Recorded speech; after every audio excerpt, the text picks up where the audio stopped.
साधक परिवार आपको दिखाए सच का आईना।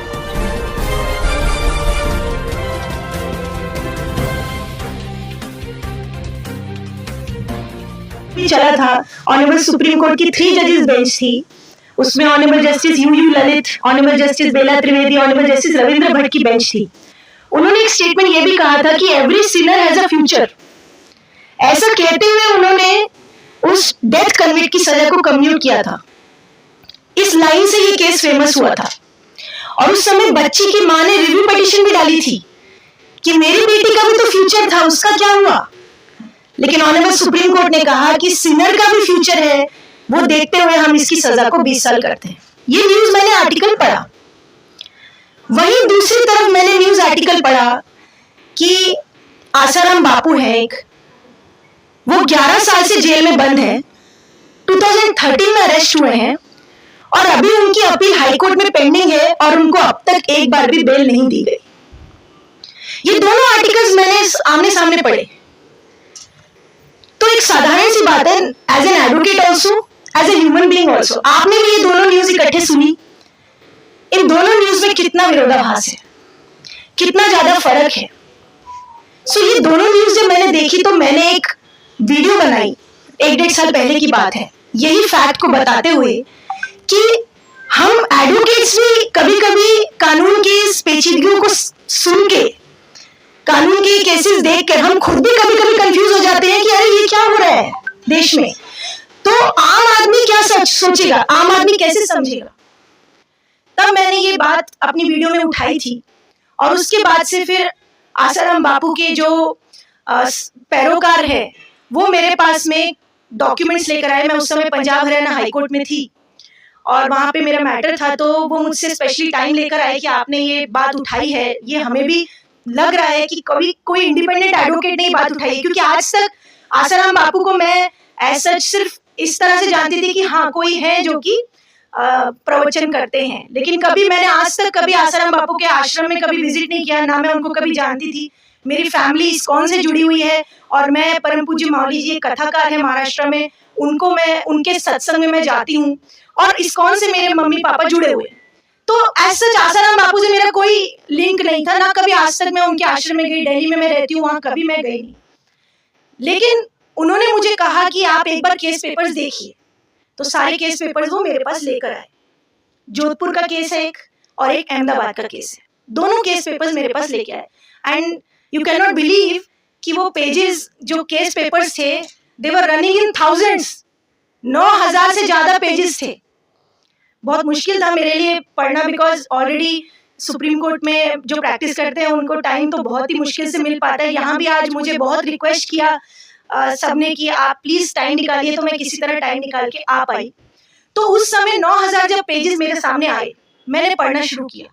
उसमें विक्टिम के स्टेटमेंट्स, एविडेंस, यानी एविडेंस मतलब जो भी गवाहों के बयान होते हैं, और साथ में क्योंकि जोधपुर के केस में जजमेंट आ चुकी थी तो जोधपुर की जजमेंट की कॉपी थी।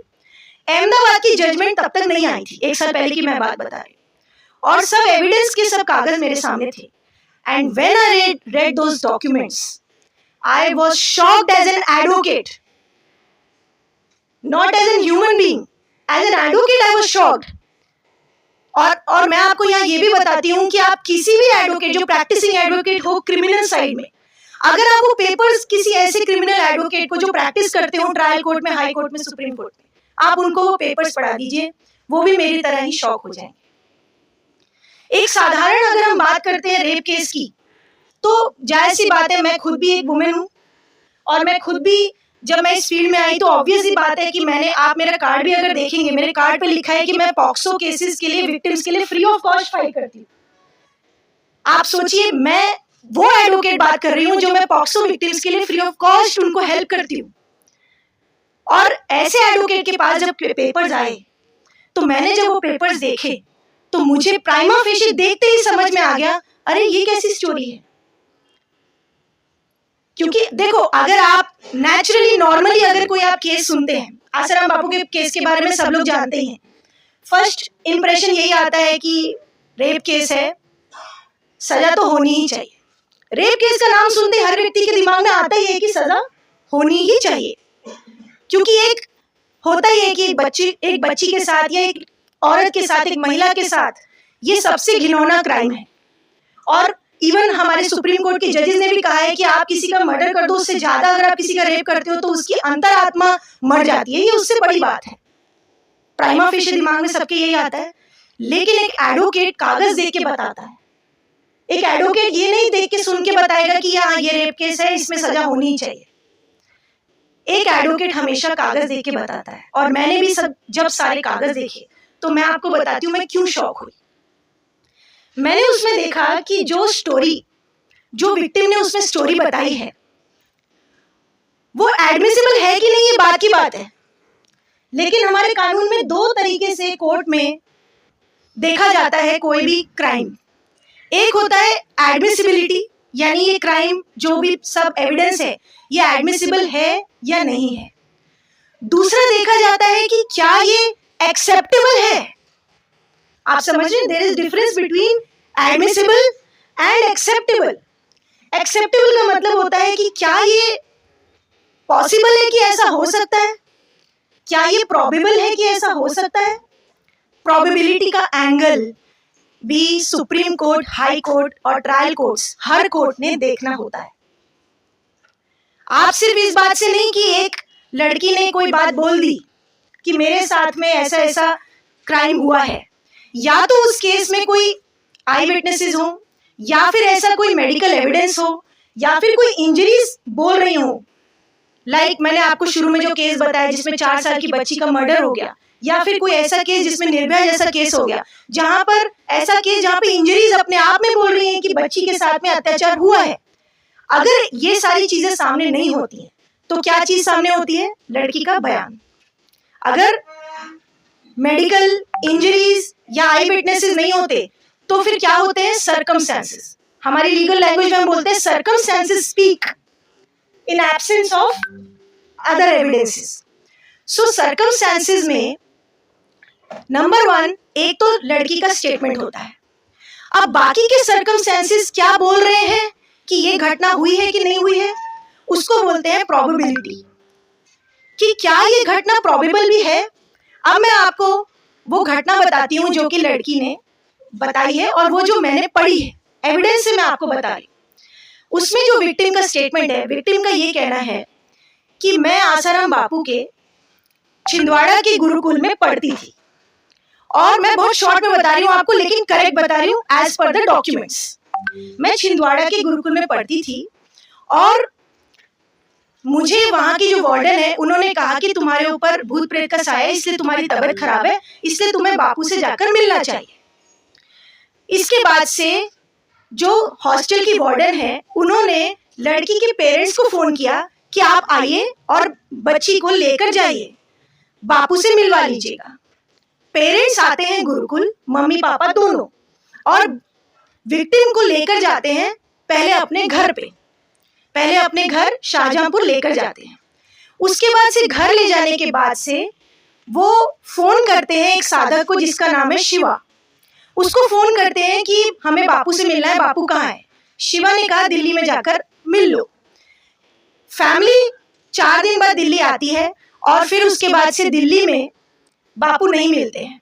वहां पर शिवा उनको कहता है आप जोधपुर जाओ, जोधपुर में मनाई आश्रम में बापू रुके, वहां पर जाके आप मिलो। पेरेंट्स के साथ विक्टिम जोधपुर जाती है। जोधपुर में जाने के बाद से विक्टिम और विक्टिम की फैमिली वहीं पर रुकते हैं और विक्टिम ने खुद वहां पर कहा है कि 100 लोग थे वहां पर। जब वो पहुंची उसके बाद से रात को वहां पर सत्संग का प्रोग्राम हुआ, ये विक्टिम के खुद के एविडेंस में है। उसके बाद से उसने रात को जो इंसिडेंट बताया, इंसिडेंट में विक्टिम का ये कहना है कि मेरे पेरेंट्स के साथ, मम्मी पापा के साथ मुझे बापू ने मिलने के लिए कुटिया में बुलाया। उसका नाम, वो प्लेस ऑफ अकरेंस को वो कुटिया बोल रहे हैं। पेरेंट्स के साथ में विक्टिम वहां पर गई है बापू से मिलने के लिए, और वहां पर विक्टिम के स्टेटमेंट के अनुसार, as an advocate I am telling you, आप ये मत सोच के चलिए कि आसाराम बापू का case, I have also not looked as an case of Asaram Bapu. No matter who is the person, who is the accused person, general आप केस देखिए। पेरेंट्स के साथ बेटी रूम में मिलने आती है एक्यूज के, I will call accuse and victim.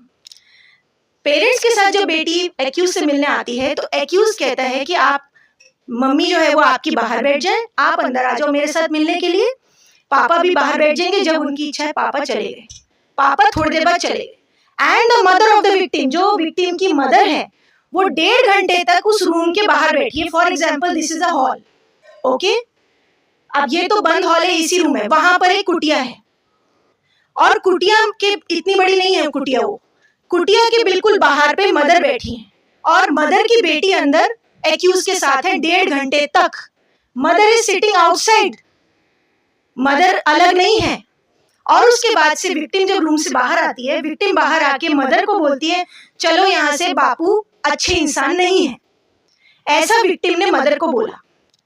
अब मदर ने पूछा ही नहीं बेटी से कि क्यों कह रहे हो तुम बापू के बारे में, ऐसा क्यों बोल रहे हो कि जो बापू है वो अच्छे इंसान नहीं है। मदर ने कोई डाउट नहीं किया, विक्टिम की स्टेटमेंट के अनुसार मदर ने कुछ डाउट नहीं किया। उसके बाद से वो अगले दिन रुके वहां पर। अगले दिन रात को रुकने के बाद से सुबह, जो कि जहां पर वो रुके थे फार्म हाउस में, फार्म हाउस के मालिक के साथ में नाश्ता किया, उनके बच्चों को जो 100-200 रुपए देते हैं जाते समय, विदा करते समय, वो दिया। उसके बाद से फार्म हाउस का जो मालिक है वो उनको रेलवे स्टेशन तक छोड़ कर आए। और उसके बाद से जो विक्टिम और उसकी फैमिली है वो डायरेक्ट शाहजहांपुर नहीं गए अपने घर, वो पहले जोधपुर से गए जयपुर, जयपुर से गए दिल्ली, दिल्ली से गए शाहजहांपुर, इतना लॉन्ग रूट लेके। अदरवाइज जोधपुर से शाहजहांपुर का शॉर्टेस्ट रूट है, वहां से नहीं गए, वो लॉन्ग रूट जयपुर दिल्ली से होते हुए गए अनएक्सप्लेन्ड। घर जाने के बाद भी 2 दिन तक कोई कंप्लेंट नहीं किया। 2 दिन बाद ऐसा स्टेटमेंट है विक्टिम का। अभी मैंने एक्यूज साइड कोई कहानी नहीं बताई है, मैं आपको रॉ स्टोरी बता रही हूँ विक्टिम की। अब विक्टिम का कहना है 2 दिन तक घर में कोई बात नहीं करी, ना विक्टिम ने पेरेंट्स से करी, ना पेरेंट्स ने विक्टिम से करी कि क्या हुआ ऐसा कि तुमने कहा कि बापू अच्छे नहीं और आ गए हम। 2 दिन तक नो टॉक्स। 2 दिन बाद विक्टिम ने अपने पेरेंट्स को बताया, और फिर उसके बाद से स्टोरी ये कहती है कि पेरेंट्स ने फोन किया कि अब हमें बापू से मिलना है दिल्ली में, दिल्ली में मिलना है, उनसे बात करनी है, वहां पर उनका सत्संग चल रहा है। दिल्ली गए, बापू नहीं मिले। अब दिल्ली में रामलीला मैदान में उन्होंने एफआईआर कर दी, 0 एफआईआर।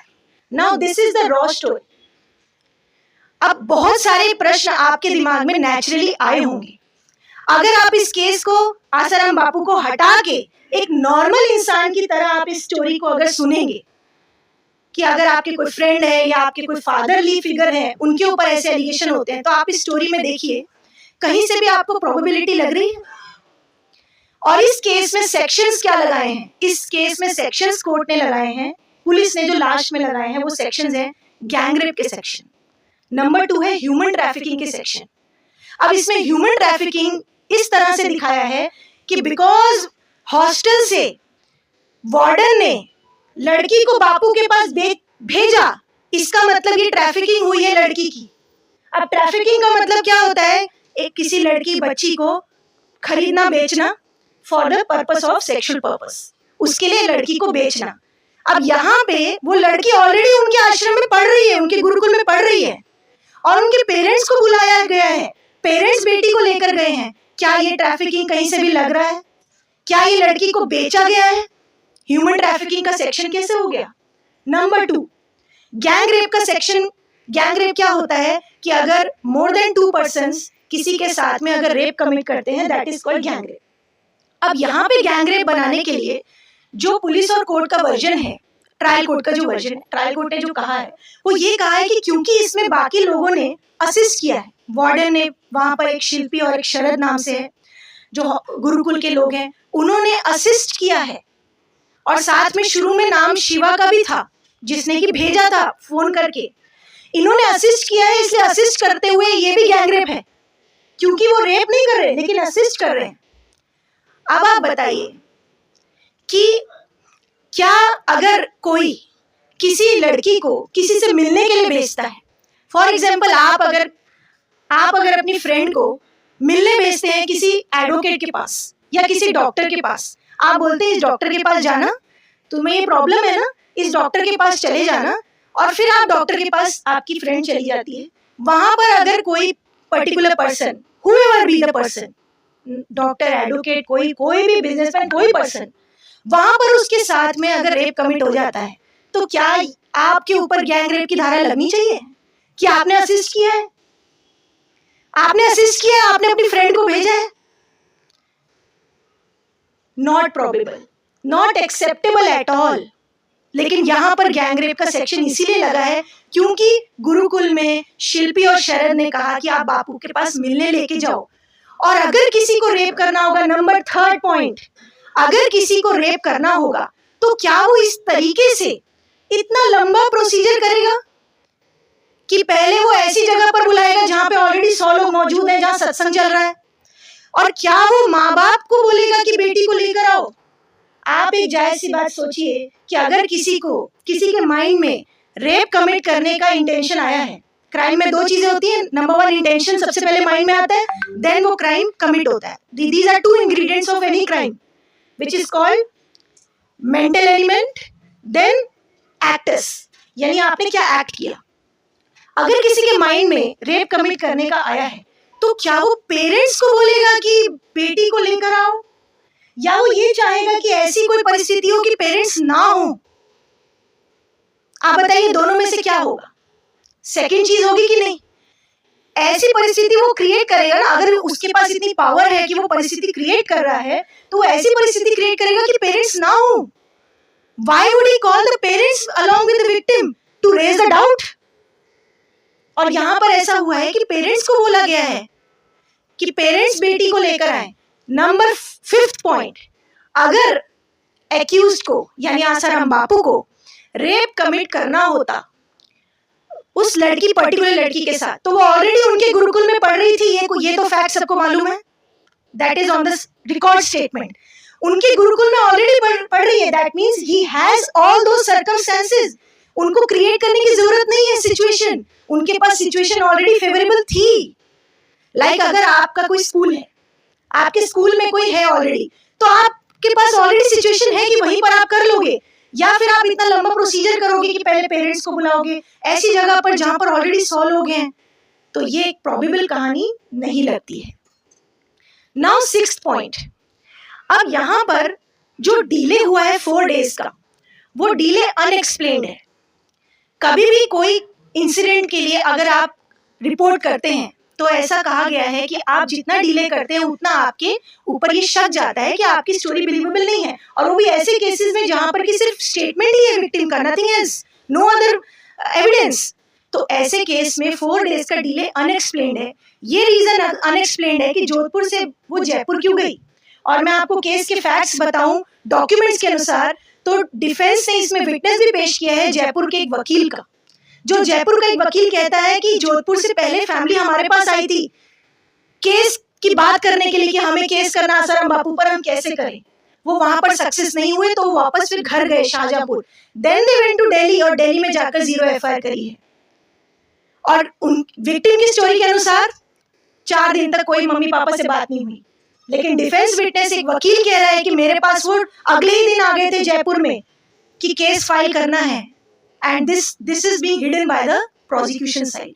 ऐसे बहुत सारे पॉइंट्स हैं। ये तो मैंने आपको एक जनरल प्रोबेबिलिटी का एंगल बताया जो एक नॉर्मल इंसान को भी समझ में आ जाएगा, लेकिन अगर मैं आपको यहाँ पे एविडेंसेस की बात करूँ, डिफेंस एविडेंस की बात करूँ, प्रोसिक्यूशन एविडेंस की जो लैकुनास है उनकी बात मैं आपको बताऊं, तो डॉक्यूमेंट्स पढ़ के मैं आपको गारंटी देती हूँ कि आप कोई भी क्रिमिनल एडवोकेट के पास फाइल लेकर जाइए और आप पूछिए कि क्या इस केस में गैंग रेप और ह्यूमन ट्रैफिकिंग के सेक्शंस मेड आउट होते हैं, इवन रेप के भी सेक्शन मेड आउट होते हैं कि नहीं।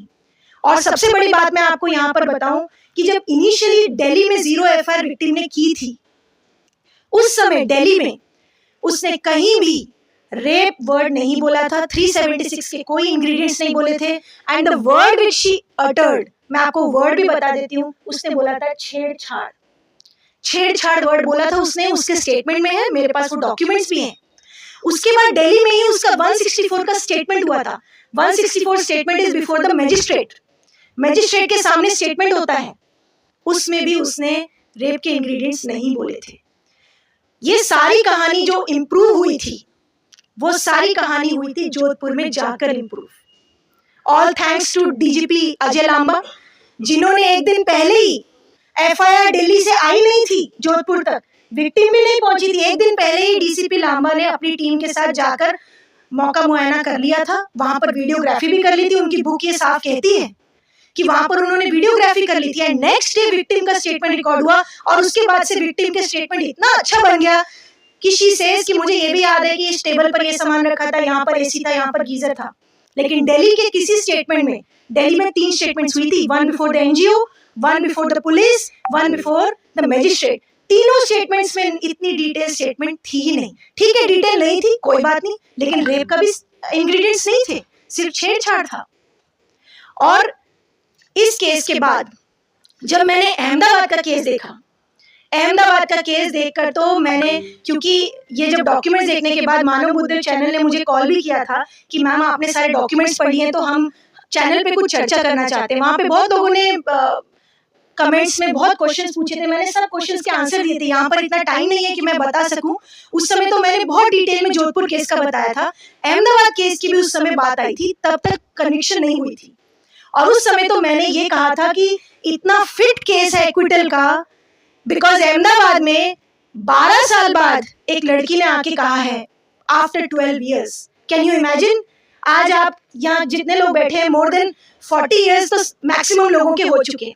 आप एक बार इमेजिन कीजिए, आज कोई आके आपको कह देता है कि 12 साल पहले जब ये यंग थे ना, तब इन्होंने मेरे साथ में ऐसा ऐसा क्राइम किया था, और वो डेट भी नहीं बताती है। Mark my words, there is no fix date. How will you defend your case जब आपको पता ही नहीं है? आप खुद को उस जगह पर रखकर देखिए कि आपके सामने एक केस आता है 12 साल बाद, कोई आपकी कॉलेज की फ्रेंड आके बोल देती है कि 12 साल पहले इन्होंने मेरे साथ में ऐसा क्राइम किया था। अब आप बताइए, वकील के पास जाके आप क्या बोलोगे? वकील तो कहेगा डेट बताओ, उस समय आपकी ढूंढते हैं, आप उस समय कहाँ थे? आप कहोगे जी विक्टिम ने तो डेट ही नहीं बताई। अब आप डिफेंस कैसे करोगे अपना? आप क्या कहोगे कि मैं उस समय कहाँ था? अहमदाबाद के केस में यही फैक्ट्स हैं। लड़की ने एक बार बोला कि उस समय गुरु पूर्णिमा का दिन था, बाद में एक स्टेटमेंट में बोला नहीं गुरु पूर्णिमा के 2 दिन बाद हुआ था, फिर बोला नहीं गुरु पूर्णिमा के 2 दिन पहले हुआ था। नो डेट और 12 साल बाद कोई एविडेंस भी नहीं हो सकता कलेक्ट, कोई विटनेस भी नहीं हो सकता, सिर्फ और सिर्फ विक्टिम का स्टेटमेंट। और डिफेंस साइड से मालूम है कौन डिफेंस साइड से स्टेटमेंट देने आया था? उस लड़की की खुद की सगी बहन, रियल सिस्टर ने आके कहा कि मेरी बहन झूठ बोल रही है कि मैं आश्रम में थी, बंद थी, मेरे साथ ऐसा हो रहा था, लेकिन डर की वजह से मैं नहीं आ पा रही थी। बहन कहती हम तो खुद उसको बोलते थे कि चलो घर, उसने बोला कि मुझे घर नहीं जाना, और वो प्रवचन करती थी। वो तो आश्रम में 2-3 दिन ही आती थी, अदरवाइज फुल टाइम वो प्रवचनकार थी, वो जगह जगह पे वो प्रोग्राम्स करती थी। एंड वो अपने एरिया के गांव में भी आती थी जहाँ पे उसका घर था। रियल सिस्टर बोल रही है। लेकिन उस केस में भी अहमदाबाद की ट्रायल कोर्ट ने कन्विक्शन कर दी। So I was very shocked. Even मैं आपको बार बार यही बोल रही हूँ, क्रिमिनल एडवोकेट साहब डिस्कस कीजिए केस, वो भी शॉक हो जाएंगे।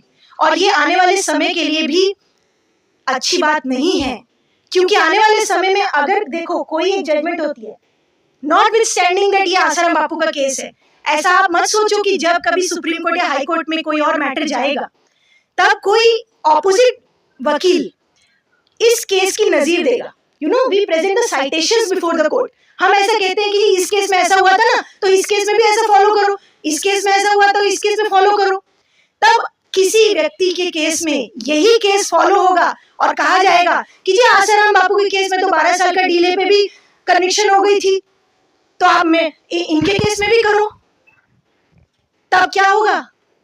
अगर इस तरह से केसेस होने लग जाएंगे, कन्विक्शन होने लग जाएगी कि 12-12, 20-20 साल बाद कोई भी आके कह देगा कि मेरे साथ ऐसा हुआ है।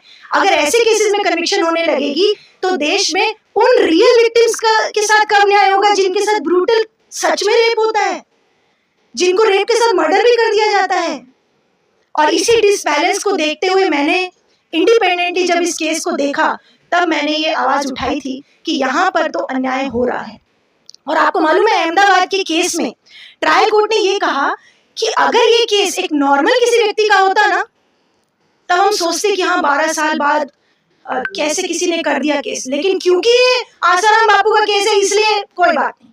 इसीलिए कोई बात नहीं, 12 साल का केस है, बिकॉज वो इतने बड़े पोजीशन पर थे, उनके आश्रम में मीडिया वाले आते थे, उनके आश्रम में पुलिस वाले आते थे, उनके आश्रम में बड़े बड़े नेता आते थे। देयरफॉर 12 साल का डिले हम यहाँ नहीं देखेंगे। ये ट्रायल कोर्ट ने कहा है अपनी जजमेंट में, कन्विक्शन में। कितनी स्ट्रेंज बात है, यानी कि आसाराम बापू की तरह इस देश में कितने बड़े लोग हैं, कितने बड़े बड़े नेता भी हैं जिनके घर में आए दिन पुलिस आती है, कितने बड़े बड़े अफसर हैं, डीएम हैं।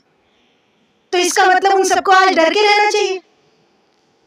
अगर ये केस की साइटेशन फॉलो होती है तो सबको डर के रहना चाहिए कि कभी भी मेरे बचपन की कोई सहेली आके बोल देगी कि ऐसा ऐसा हुआ है, और उसके बाद से कोर्ट कहेगी कि because you are at a big position और वो छोटी पोजीशन पे है, इसलिए डीले को हम नहीं देखेंगे, एविडेंस भी नहीं देखेंगे, जो वो बोल रही है वो हम मान लेंगे।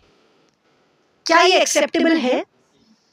इसीलिए अहमदाबाद की जजमेंट और जोधपुर की जजमेंट, दोनों के कन्विक्शन के ऑर्डर्स और दोनों केस के जो एविडेंस मैंने पढ़े हैं, यहाँ तो मैंने आपको बहुत शॉर्ट में बताया है। आप मैंने जो अपनी वीडियो बनाई थी जिसमें मैंने ये कहा था, आप जाके उस वीडियो में देख भी सकते हैं। आप अगर चैनल खोलते हैं fight for a right by RM Mishra and Kirti Ahuja, वो आप चैनल अगर खोलते हैं तो उसमें आपको मिलेगा कि मैंने बहुत ही डिटेल में अहमदाबाद की जजमेंट का from an aspect of an advocate legal analysis किया है। अहमदाबाद की जजमेंट का, जोधपुर की जजमेंट का भी आप वहां पे जाकर अगर डिटेल देखते हैं उस चैनल पर, तो आपको बहुत सारे ऐसे फैक्ट्स मिलेंगे जो आपको कभी किसी ने बताया नहीं होंगे। क्योंकि क्या होता है, कोई हाई प्रोफाइल केस होता है तो सिर्फ इतनी बात होती है, अरे अरे बच्ची के साथ हुआ है, सजा दे दो। लेकिन अंदर फाइल में क्या है ये बात भी जाननी चाहिए। और कन्विक्शन दोनों ट्रायल कोर्ट ने किया है, बट दोनों ही केस में अपील हाई कोर्ट में पेंडिंग है। और मैं ये उम्मीद करती हूँ कि हाई कोर्ट की नजर में ये सारी चीजें आए और हाई कोर्ट इस केस में, दोनों ही केस में एक्विटल करेगी, ऐसा मुझे लगता है। Because as per the legal angle, जो भी हमारे देश में लॉ है, उस लॉ को अगर ठीक से फॉलो करते हैं तो हाई कोर्ट में ये दोनों केस में उन्हें बरी होना चाहिए। अब मैंने यहाँ पे आपको बहुत शॉर्ट में दोनों केस का एनालिसिस बताया है। अगर आपके पास कोई भी सवाल है, लीगल सवाल, यानी कि कोई भी अगर केस से संबंधित, क्योंकि मैंने केस के फाइल्स पढ़े हैं, एविडेंस से संबंधित, कन्विक्शन से संबंधित, आगे की लीगल रेमेडी से संबंधित, लीगल एंगल से जो भी आपका सवाल है, आप एक एक करके मुझसे पूछ सकते हैं। Can I have water? पानी। मैडम आपने जो इतनी सारी बातें बताई, जब आसाराम बापू जी का केस चल रहा था तो उस वक्त तो जो लॉयर थे जो उनके केस, उन्होंने ये सारा मुद्दा क्यों नहीं उठाया? उठाया होगा डेफिनेटली, ऐसा नहीं कह सकते कि उन्होंने नहीं उठाया, लेकिन मीडिया में नहीं उठाया। देखो, जब कोई केस ट्रायल में होता है, नंबर 1, तब मैटर सब जुडिस होता है। तो जो लॉयर्स कोर्ट में आर्ग्यू कर रहे थे, जरूरी नहीं कि उन्होंने वो बात मीडिया में बोली हो, क्योंकि उस समय सब जुडिस था मैटर। कोर्ट में उठाया है, because I have seen the file, मैंने एविडेंस देखे हैं, कोर्ट में ये सारी बातें उठाई हैं। लेकिन जैसा कि मैंने कहा कि ट्रायल कोर्ट ने डिफेंस के विटनेसेस को, डिफेंस के एविडेंस को, डिफेंस की कोई भी बात को, ये सारी लैकुना जो प्रोसिक्यूशन की हैं, काफी हद तक उठाए हैं, लेकिन ट्रायल कोर्ट ने उनको कंसिडर नहीं किया है। सो यही, इसी वजह से तो अपील में हाई कोर्ट में मैटर है। हालांकि कुछ 1-2 पॉइंट रह भी गए हैं, कुछ पॉइंट्स हैं जो कि देखो, हर वकील का सोचने का एक नजरिया होता है। हर कोई भी आप केस किसी वकील को देंगे, वो अपने एंगल से सोचेगा। पर इनके केस में भी ऐसा नहीं है कि उठाया नहीं कोई पॉइंट, लॉयर्स ने उठाए हैं, कुछ पॉइंट रह भी गए हैं, लेकिन वो सारी बातें अब जो है अपीलेट कोर्ट में, हाई कोर्ट जो है सब बातों को देखे, ऐसी मेरी उम्मीद है।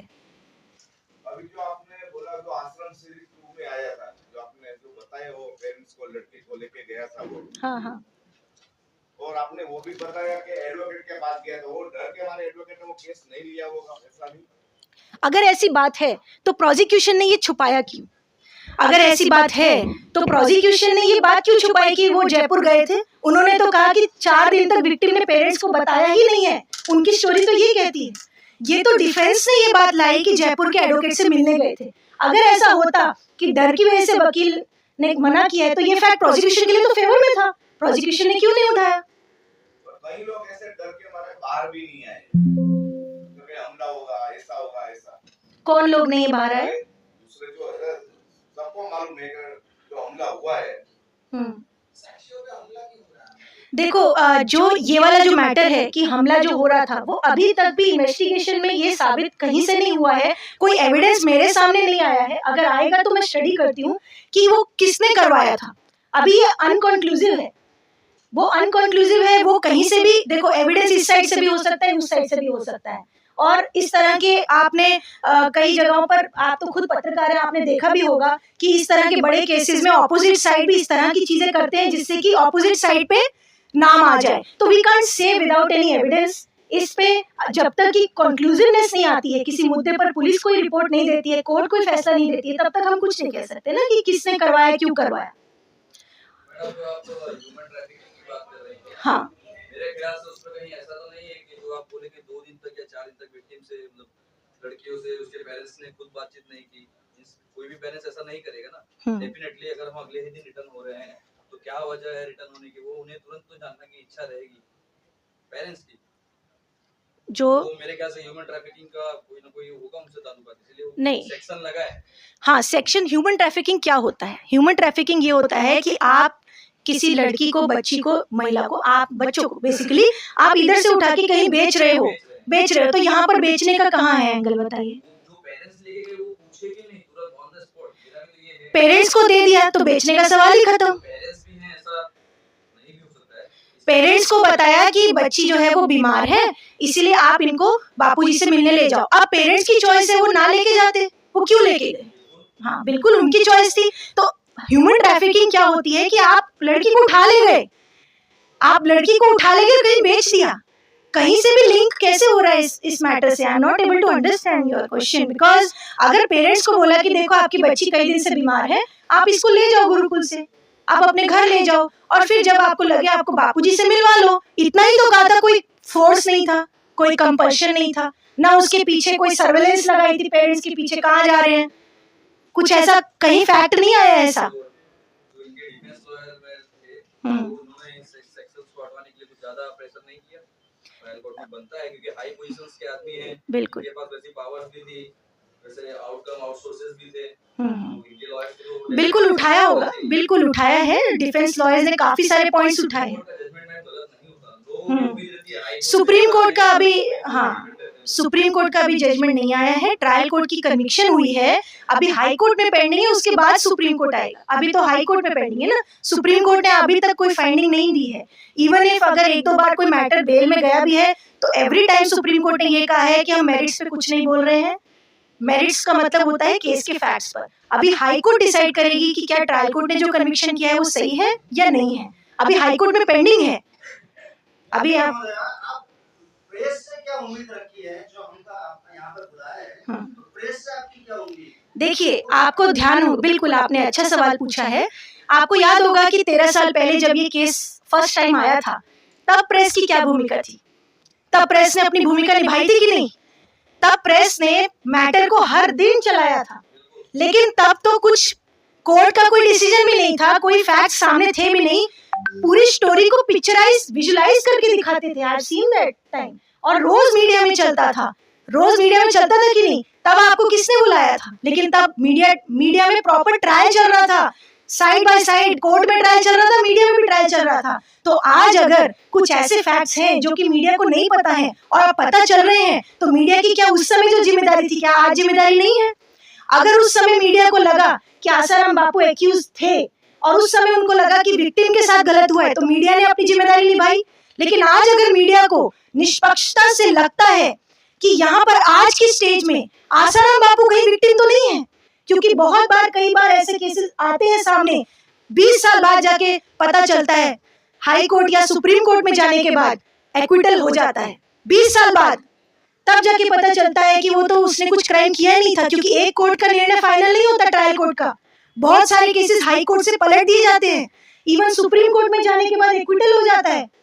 तब मान लीजिए आज आसाराम बापू को हाई कोर्ट से एक्विटल मिल जाता है, मान लीजिए, तब ये 13 साल कौन लौटाएगा उनके? कौन वो जो उन्होंने जेल में बिताया समय, वो समय कौन लौटाएगा? जो मीडिया ट्रायल चला वो कौन लौटाएगा?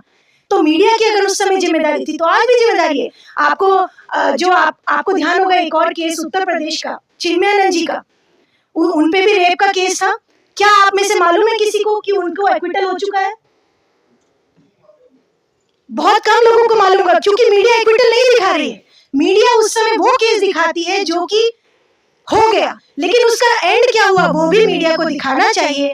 ऐसे फैक्ट्स भी दिखाने चाहिए दोनों तरफ से, क्योंकि देखो, मैंने मानव बुद्ध चैनल पर भी ये बात बोली थी कि अगर कोई दोषी है डेफिनेटली वो छूटे नहीं, लेकिन अगर कोई निर्दोष है तो वो फंसे नहीं। ये हमारे देश में कानून है और होना ही चाहिए। अगर इस दृष्टि से कोर्ट्स चलती हैं तो ही किसी को न्याय मिल पाएगा। अदरवाइज जरूरी नहीं है कि विक्टिम जो कोर्ट के या पुलिस के पेपरों में जिनका नाम विक्टिम है वही विक्टिम है, वही विक्टिम है। कई बार एक्यूज साइड भी विक्टिम होते हैं अगर फॉल्स केस हो जाए तो। इसीलिए जिम्मेदारी आज आपकी ये बनती है कि जो सही फैक्ट्स है वो भी आप दिखाएं। मुझे याद नहीं आई है और मैं 13 साल पहले भी नहीं थी। मैंने जैसा आपको शुरू में भी बताया कि एज ए लॉयर मैंने ये केस पढ़ा था न्यूज आर्टिकल में। दोनों आर्टिकल साथ साथ छपे थे। मोहम्मद फिरोज वाला केस जो मैंने बताया सुप्रीम कोर्ट से कम्यूट हुआ, दूसरी तरफ इनका केस था। तो मुझे थोड़ा आश्चर्य हुआ, तो मैंने उसके ऊपर एक वीडियो रिलीज करी कि एक लॉयर होके मुझे कंफ्यूजन हो रहा है, देयर इज नो बैलेंस। तो एक आम आदमी क्या सोचेगा। मेरी इस वीडियो रिलीज करने के बाद से आसाराम बापू के जो लोग हैं, उनके एक पैरोकार रामचंद्र भट्ट, वो मेरे पास हाईकोर्ट में आए, डॉक्यूमेंट्स लेकर आए। उन्होंने मुझे कहा डॉक्यूमेंट्स पढ़िए। जब मैंने डॉक्यूमेंट्स पढ़े तब मुझे पता चला ये शॉकिंग केस है, तब मैंने आपको बताया है। अदरवाइज 13 साल पहले तो मुझे पता ही नहीं था, मैं इस केस के बारे में कुछ भी नहीं जानती थी। वो तो मुझे अभी पता चला। Otherwise no link with any of the person. मैंने जैसा बताया कि कभी मैं आश्रम, देश में इनके बहुत जगह आश्रम में कभी विजिट भी नहीं किया, घूमते फिरते भी नहीं।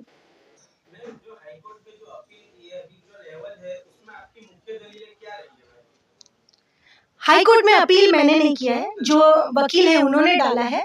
अभी अपील की हियरिंग होगी तब पता चलेगा उन्होंने क्या क्या दलीलें की हैं। लेकिन मैं उम्मीद करती हूँ कि ये सारी बातें ये जो है वो रखी जाए हाई कोर्ट के सामने और हाई कोर्ट भी इन सब बातों पे गौर करे।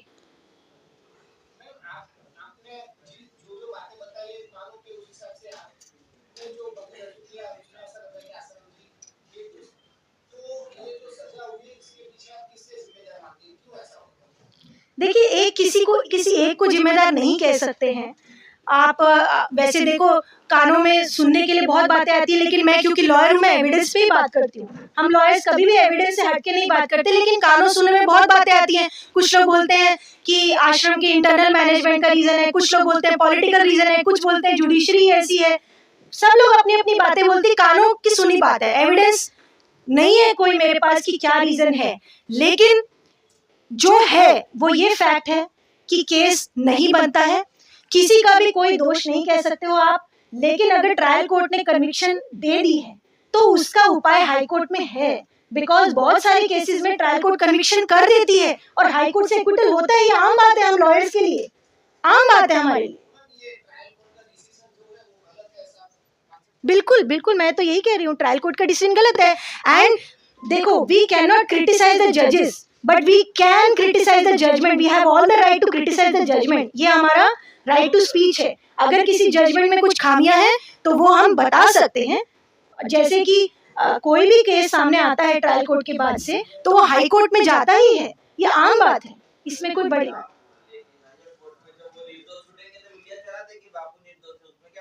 देखिए, उस समय भी तो दोषी करार नहीं हुए थे, तब मीडिया ने क्यों चलाया? यही मेरा क्वेश्चन है कि उस समय भी तो दोषी करार ट्रायल कोर्ट से नहीं हुए थे। आप उस समय कह देते कि ट्रायल कोर्ट जब दोषी करार करेगी तब हम न्यूज चलाएंगे। लेकिन क्या मीडिया ने ऐसा कहा? क्या मीडिया रुक गई उस समय? FIR 0 नंबर पे हुई थी, दर्ज भी नहीं हुई थी। उसी दिन से लगातार आप सब यहाँ मौजूद हैं, हर दिन आपने रिपोर्टिंग करी, तब आपने क्यों नहीं इंतजार किया कन्विक्शन का? हाँ,